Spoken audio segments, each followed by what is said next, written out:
자, 불안한 이유 한 가지만 설명하면 자꾸 어떤 한 가지 일에 사람이 집착하게 되면 불안해지게 된다고 합니다. 예를 들어서 지금 갑작스레 11월 말까지 막 12월 초까지도 어떻게 보면 이게 가을인가 겨울인가 할 정도로 굉장히 날씨가 좋았다가 갑자기 눈이 엄청나게 많이 막 내립니다. 물론 지역적으로 편차가 크긴 하지만 우리가 살고 있는 지역은 많이 왔지요. 그래서 눈이 안 와야 된다고 생각하면 그에 따른 불안이 생깁니다. 또 눈이 와야 되는데 또 안 오면 어떡하나 또 불안이 생깁니다. 이래도 불안이 생기고 저래도 불안이 생깁니다. 삶이 때로는 우리가 원하는 대로 우리가 바라는 대로 되지 않을 때가 있습니다. 그때마다 너무 불안해하지 마시고 눈이 오면 눈이 와도 좋고 안 오면 안 와도 좋다. 그 이유를 찾아보면 또 그 나름대로 그래서 좋고 저래서 좋고 하는 이유들이 생길 거라고 봅니다. 그렇게 되면 자연스럽게 우리가 갖고 있는 불안은, 정확히 말씀드리면 우리가 갖고 있는 집착은 사라지게 될 거라고 봅니다. 그래서 상황을 어떻게 보냐에 따라서 내가 감사할 수도 있고 감사하지 않을 수 있다 라고 생각이 듭니다. 다시 말해서 불안할 수도 있고 불안하지 않을 수도 있다. 오늘 본문의 말씀을 보면 앞이 안 보입니다. 사실은 구약의 율법도 사실은 지키기 너무 어려운 무거운 그런 법들 내용인데 여러분이 제가 지난번에 얘기했듯이 예수님이 이 땅에서 오신 목적은 구약의 율법을 폐하러 오셨습니까? 완성하러 오셨습니까? 완성하러 오셨죠. 어떻게 보면 구약의 율법은 좀 무겁고 신약의 율법은 좀 쉽지 않을까, 주님이 말씀하셨으니까 내 짐은 가벼움이니라, 수고하고 무거운 짐자 타고라 그랬으니까 좀 뭔가 거저먹기가 아닐까 이런 생각을 하게 되긴 합니다. 그런데 오늘 본문을 보면 세상에 이럴 수가 있나, 이걸 어떻게 지킬 수 있나, 이런 아주 굉장히 구약과는 상대가 안 되는 무거운 주문을 우리에게 합니다. 왜 이런 말씀을 하시는지 한번 잠깐 볼까요? 첫 번째, 27절에 이렇게 시작하죠. 간음하지 말라 이렇게 말씀을 했어요. 그래서 그 말씀을 듣고 내가 행동에 옮기지 않았으면 나는 간음한 사람이 아니야 이렇게 생각을 했어요, 사람들이. 근데 예수님이 이렇게 가서 덧붙입니다. 나는 너희에게 다시 말하는데 간음은 안 했어도 여자를 보고 음욕을 품은 사람들마다 이미 다 어땠다? 간음한 사람이다. 간음한 사람이다. 그러면 실제 행동으로 안 옮겼음에도 불구하고 구약은 행동으로 옮긴 사람만 그 사람이다. 신약은 행동으로 옮기지 않았어도 그 사람이다. 그렇게 말합니다. 어느 게 더 어려워요? 신약이 훨씬 어렵죠. 그러면 이 범주에 놓고 보면 한 명도 벗어날 수 있어요, 없어요? 벗어날 수 없죠. 벗어날 수 없습니다. 자, 볼까요? 29절에 만일 내 오른 눈이 너로 실족하게 하거든 빼어내버리라. 오른 눈이 너를, 앞에 문장을 보면 내가 이렇게 지나오다가 길을 지나가다가 오른쪽 눈으로 살짝 지나가는 이쁜 여자를 봤어요. 내가 마음속에 그 본 것 때문에 어때요? 내 마음속에 음욕이 생겼어요. 그걸 뭐 해래요? 그 눈 뽑아버리래. 여러분, 눈 뽑으라는 얘기는 어디서 들어봐요? 남자들만 들어보는데. 군대 가면 사격하거든요. 사격할 때 100m, 150m, 200m에다가 이렇게 총을 쏘는데 총알로 맞춰야 돼요, 그걸. 못 맞추면 막 지휘관이 뭐라 그럽니다. 못 맞춰? 네 눈가를 뽑아서라도 맞춰. 그렇게 말합니다. 무섭죠? 그렇게 말해요. 얼마나 무섭고 반드시 맞춰야 된다. 20방 줘놓고 18방 이상을 맞아야, 적어도 16에서 18방 이상을 맞아야 벌을 안 받으니까. 그렇지 않으면 죽을 맛을 봅니다. 못 맞추면. 그래서 눈을 뽑아서라도 맞출 마음으로 쏴야만 그날 안 죽지. 그래서 죽습니다. 그런 얘기는 들어봤어도 내가 지나가는 여인을 보고 내 마음에 그렇게 가졌다고 해서 그 눈을 뽑으라 이런 얘기는 또 세상에 이것도 누가 하셨어요? 예수님이 말씀해요. 얼마나 무서워요. 그러면서 뭐라고 말씀하세요? 내 백체 중 사지백체 그러잖아요. 100가지 몸 중 하나가 없이. 하나는 뭐예요? 여기서는 오른쪽 눈이지. 눈 하나 없이 차라리 그냥 없이 천국 가는 게 낫지. 다 가지고 어디 가는 것보다는 지옥 가는 것보다는 차라리 장애인으로 천국 가는 게 낫다. 이렇게 말씀을 하시는 거예요. 뿐만 아니라 만일 내 오른손이 너로 실족하게 하거든 찍어내버리라. 연장선상에서 말하면 너 어떤 이쁜 사람이 있었어요. 어떻게 했어요? 오른손이 가서 지금으로 말하면 스킨십을 한 거야. 불법으로 한 거야. 역시 그것도 뭐예요? 음욕을 한 거예요. 간음을 한 거야. 그렇게 했다면 어떡하라고요? 그것도 찍어버리라는 거야. 우리 그러면 우리 몸 성한 데가 있겠어요? 가서 누구 쳐다만 봐도 눈 뽑아야 되고, 지나가다가 우연찮게 누굴 만지기만 해도 오른발 잘라버려야 되고, 왼발 다 잘라버리면 도대체 뭐 어떻게 있겠다는 거예요.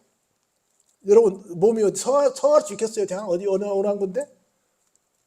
성할 수 없지요. 성할 수 없습니다. 여러분 그 얘기 알지 않습니까? 평양이 동양의 예루살렘이라고 그랬잖아요. 그래 교회가 너무 잘 되니까 뭐가 안 돼요? 사창가가 안 돼요. 그래가지고 사창가에서 제일 잘생긴 여자들 둘을 뽑아가지고 각 교회로 파송을 한 거 아니에요. 그래가지고 1등 공신을 만들었잖아요. 목사님의 완벽한 수족이 되게 했잖아요. 그리고 나서서 유혹해가지고 넘어뜨려서 교회를 무너지게 된 작전을 펼잖아요. 그 소식이 나갔어요. 근데 한계 교회에서는 나는 절대 그럴 수 없어. 안 그럴 거야. 그래서 자기 눈을 멀게 해버렸어요. 한계 교회에서는 괜찮아 나는 하고는 그냥 했어요. 결국은 그 교회가 무너졌잖아요. 왜냐하면 교회가 잘 되니까 사창가가 안 돼요. 그 정도로 이게 쉽지 않습니다. 그 당시 목사님들은 지금의 목사님들과는 비교가 안 되게 어마어마하게 믿음이 좋았어요. 쉽지 않습니다. 그 누가 자유로울 수 있겠어요? 할 수 없습니다. 이것은 뭐예요? 사람의 마음으로 뭘 할 수 있다 없다? 없다. 사람의 마음 할 수 없어요. 자 볼까요? 이혼을 볼까요? 이혼을 하려면 아내에게 뭘 주면 된다? 이혼 증서를 주면 된다. 그런데 예수님 말씀하십니다. 이혼 증서 필요 없다. 특별한 연유, 음행한 이유라 그러는데 확실하게 여자가 어떤 결격 사유가 있지 않으면 절대 이혼하면 안 된다. 그리고 그렇게 버림받은 사람과 결혼해도 안 된다. 그것도 뭐다? 간음이다. 그렇게 말합니다. 다시 말해서 이 사람들이 겉으로는 율법을 지킴려 했지만 사실은 다른 욕구 충족을 위해서 갇힌 사람을 버리게 되는 그런, 다시 말해서 죄책감과 책임감에서 벗어나려고 명분을 만드는 게 뭐예요? 이혼 증서지. 이혼 증서. 명분을 만드는 거예요. 진짜 그래서가 아니라. 사실 어떻게 보면 진짜 책임은 자기에게 있을 수 있어요. 근데 누구한테? 상대방에게 그 책임을 전가하는 거죠. 있을 수 없습니다. 근데 예수님은 철저하게 아니다라고 말씀하시는 거예요. 그 다음에 또 하나 더 볼까요? 33절에 옛사람에게 뭘 하지 말라 그랬어요? 헛맹세하지 마라. 맹세한 것은 주께 지키라. 서원한 것은 해로울지라 지키라 그랬잖아요. 이런 말씀을 들었지만 너희들 지킬 수 있다 없다? 지킬 수 없다. 지킬 수 없으니 뭐 하라? 도무지 아예 맹세 자체를 하지 말라. 나는 절대로 누구에게도 음욕을 품지 않을 거야. 나는 절대로 간음하지 않을 거야. 나는 절대로 뭐 하지 않을 거야. 이게 뭐야? 다 맹세야. 왜냐하면 어디로 넣지 말래요? 하늘로도 말래요. 왜요? 거기 주인 양반이 따로 있어요. 하나님이 계세요. 하나님의 보좌. 어디로도 말아요? 땅으로도 말라. 땅도 어디요? 하나님의 발등상이야. 큰 성으로도 말라. 이 땅에 제일 큰 성이 어디요? 예루살렘이죠. 예루살렘 성으로도 말라. 왜요?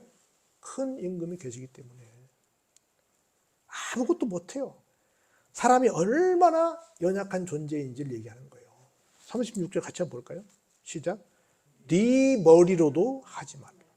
이는 네가 머리카락 한 터럭도, 난 여기 터럭이 재밌더라고.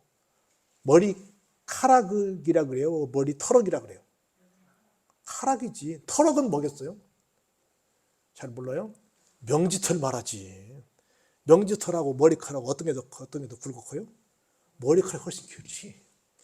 머리카락은 고사하고 명지털 하나도 네 마음대로 이렇게 저렇게 할 수 없다. 이 터럭이란 말이 기가 막히게 은혜가 되더라고. 응? 머리카락이 아니라 털 끝 하나도 네 마음대로 어떻게 못한다는 거야. 근데 네가 무슨 약속을 하고 맹세를 하고 장담을 하고 뭘 하냐? 너는 그냥 뭐 해라? 그 말 듣고 들어올 때 그게 내가 본 대로 그건데요? 아닌데요? 만 하고 이에서 지나는 것은 악으로부터 나가자. 이에서 지나는 건 뭐예요? 그건 지 생각이고 지 해석이야. 자기 마음대로의 생각과 자기 마음대로의 해석은 전부 다 뭐예요? 악이요. 악이 할 수 없어요. 사람은 절대로 나는 뭐 십계명을 다 지킬 수 있어요. 뭘 지킬 수 있어요. 나는 무슨 율법 613가지를 지킬 수 있어요. 나는 그래서 천국 가요. 나는 저 세리와 같지 않아요. 바리새인 기도했잖아요. 그건 누구 생각이고? 그건 네 생각이고. 사람은 할 수 있다 없다? 할 수 없다. 율법으로 온전히 구원받을 수 없다는 이야기를 실제 그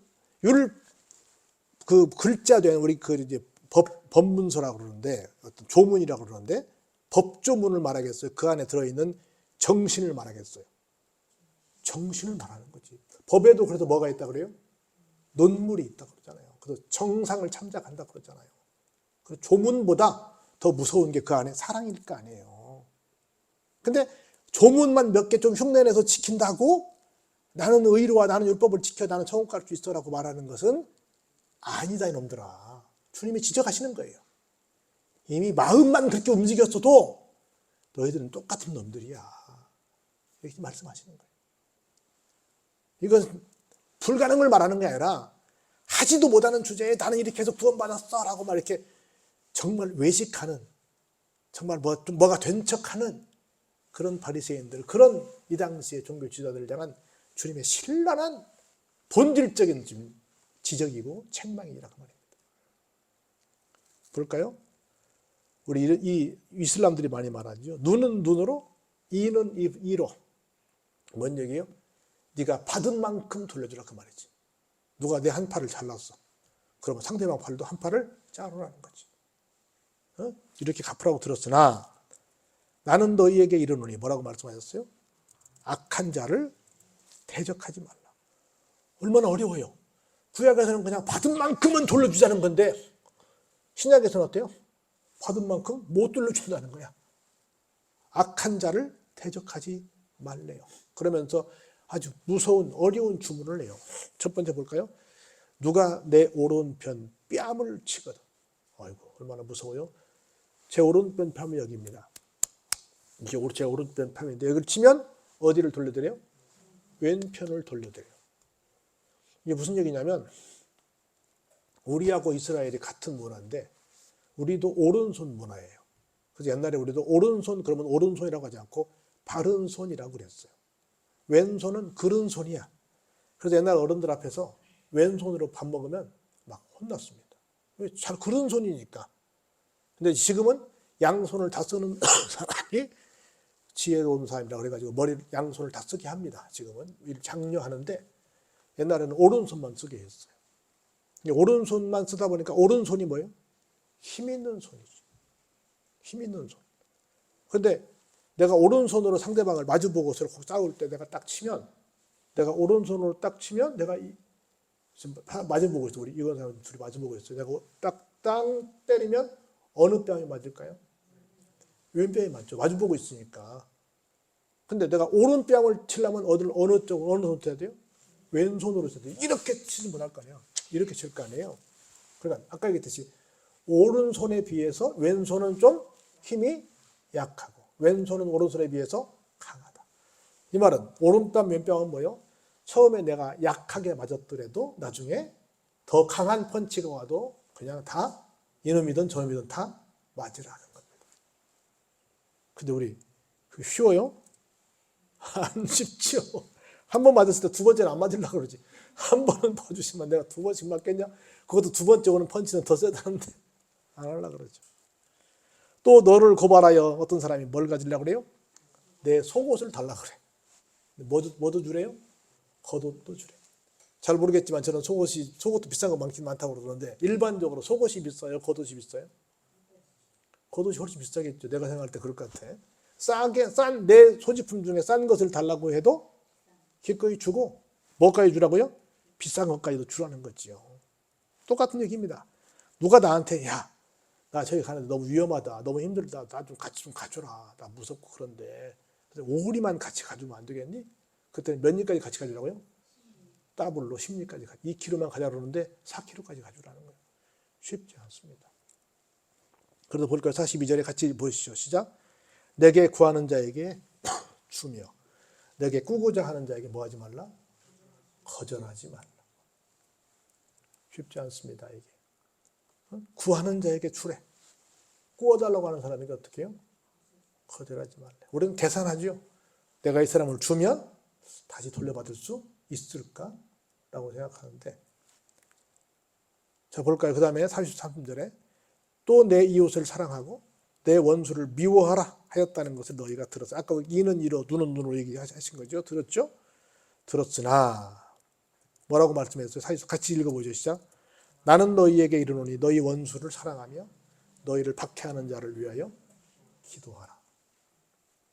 굉장히 어려울 것 같아. 나 이 말씀 보면서 참 어렵네 라고 생각을 했어요. 왜냐하면 볼까요? 나의 원수를 사랑해라. 원수를 사랑해라. 그리고 나를 박해하는 사람을 위해서 기도해라. 이 말씀이 무슨 말일까? 그냥 막연하게는 뭔 말인지 알 것 같아요.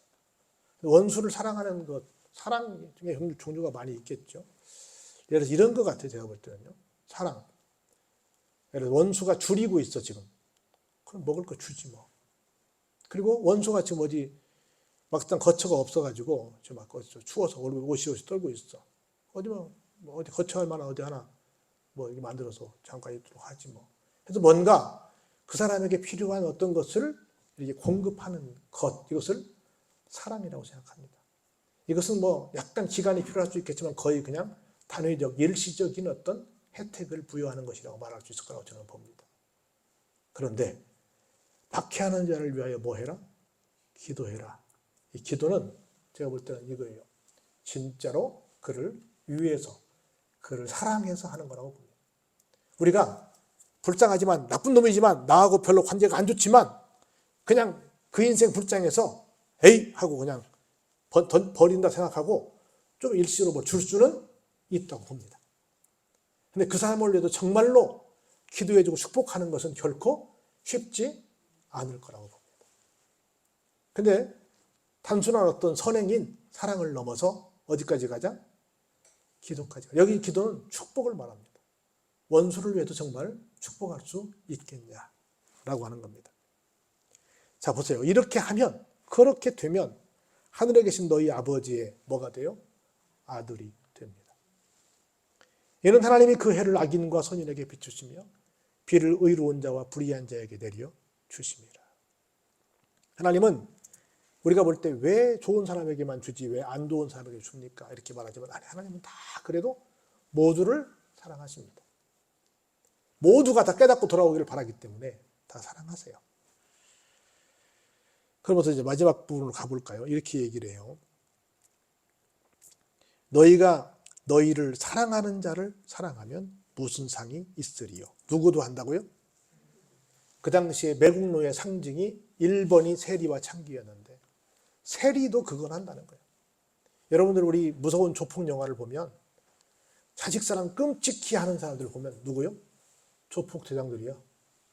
막 자식들을 위해서 막 물고 빨고 막 별거 다 해줘.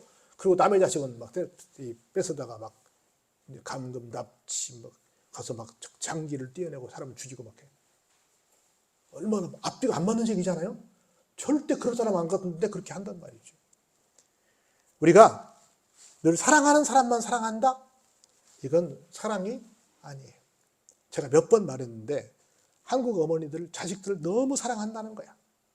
아, 위대하다는 거야. 뭐 여자는 약하지만 엄마는 위대하대. 강하대. 막 그럴 수 있어요. 그건 사랑이 아니에요. 그냥 당연히 그냥 본인이 부모로서 해야 될 일이에요. 그 울타리를 넘는 것이 진짜 사랑입니다. 보자요. 또 너희가 너희 형제에게만 무난하면 남보다 더한 것이 뭐냐? 누구도 그 정도는 한다? 이방인들도 그 정도는 한다. 하나님을 모르는 사람도 그 정도 한다. 그러므로 하늘에 계신 너희 아버지의 온전하신 것 같이 너희도 뭐해라? 온전해라.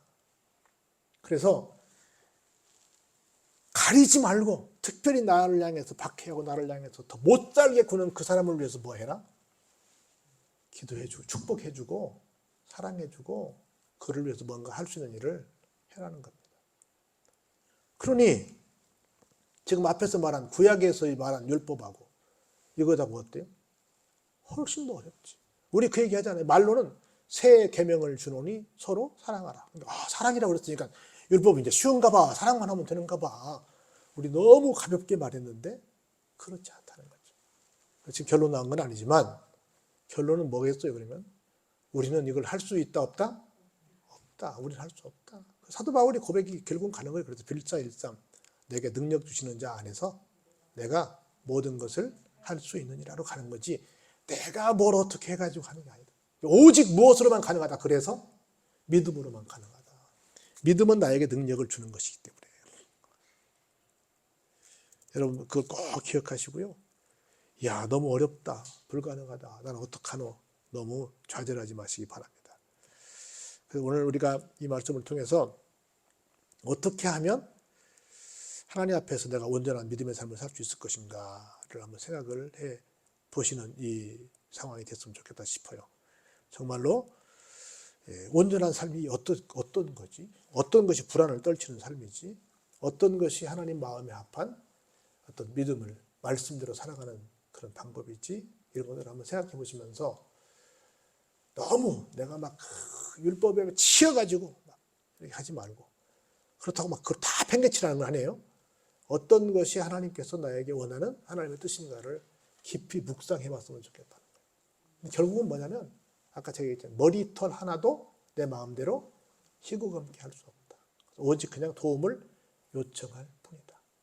하나님이 나에게 힘 주셔야 합니다. 작은 것 하나라도. 세상에는 작은 것, 시시한 것, 하찮은 것이 없어요. 제가 살아보니까 어떤 것도 시시한 일이 없습니다. 어떠한 것도 작은 일이 없어요. 다 귀한 일입니다. 와서 여러분들 뭐 조그마한 뭘 하더라도 뭐 별것 안 했네. 아니에요. 별것 아닌 게 없어요. 세상은 별것이라는 것이 별것 아닌 것이 없어요. 제가 보면 다 별것이야. 다 중요한 거예요. 다 소중한 겁니다. 이걸 깨달으시고 나는 아무것도 못하는구나. 하나님이 함께 하셔야만 되는구나. 이걸 깨닫고 부담이 아니라 은혜가 되기를. 그리고 우리가 율법이냐 은혜냐라는 책이 나왔는데 그런 상황에서 율법도 잘 여러분이 파악하시고 은혜에 걸맞는 삶을 사시길 여러분 되시길 주의 이름으로 축원합니다.